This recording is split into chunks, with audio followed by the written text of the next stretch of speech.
Today in deaf studies, there are two perspectives of deaf identity, big D and little d. For someone who identifies with big D means they are involved with deaf culture, deaf pride, and many grow up going to a deaf institute. For someone who identifies with little d means they view their deafness as a disability of hearing loss.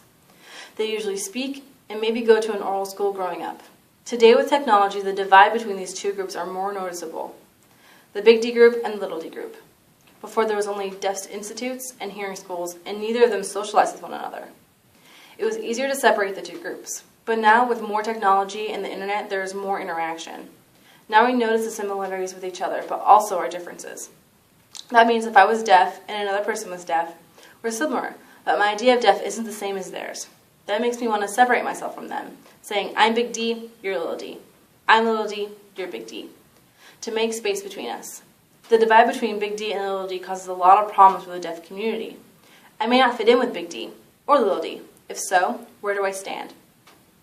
The separation of big D and little d does have many problems, but understand it does have some benefits. One problem is otherization. ASL is a big role included in deaf culture. Does this mean deaf people who don't know sign language aren't culturally deaf? The second problem is racial profiling. That means from all the diversity of deaf people, people who are deaf of deaf are superior, are automatically given opportunities such as job, school, and social opportunities. And the rest are ignored because their parents chose for them. They don't know other worlds only either signing deaf or non-signing deaf. The third problem is binary poles. Human nature loves to create separation in opposites, such as deaf and not deaf, sign and not sign, big D and little d, big and small. That causes the deaf community to create problems and labels. Big D versus little d causes a lot of problems but has one benefit. If there was no separation, people would look at deaf people as disabled with no culture. The separation shows big D has culture and is set as a minority group.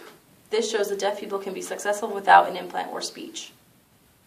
Today we need to understand the diversity in the deaf world better. We do this by seeing similarities in the deaf world and in other minorities. For example, in black culture there is a phrase called Oreo, which is a black person whose inner self is white. There is no inner shift and no use of AAVE when socializing with other black people. They use standard English. They're judged for not being black enough. This is similar to Jane K. Fernandez, who ran for president at Gallaudet University. She was judged for not being deaf enough because she grew up oral and learned to sign later. She learned to sign but preferred to speak, which is her linguistic choice. Which means if you didn't grow up in the deaf world using ASL and went to a deaf institute, you can't join in. These limits make identity seem as though there is no opportunities to change. We know that not all identities are the same. It changes with situations and experiences. That is how identity is processed. This doesn't only apply to the deaf world, but also other minority groups. There are so many different identities. Deaf has many different meanings. When we confront other minority groups and label them with stereotypes, we need to throw away the labels, understand and analyze them, not label them. Understand their experience, understand their identity, not ours.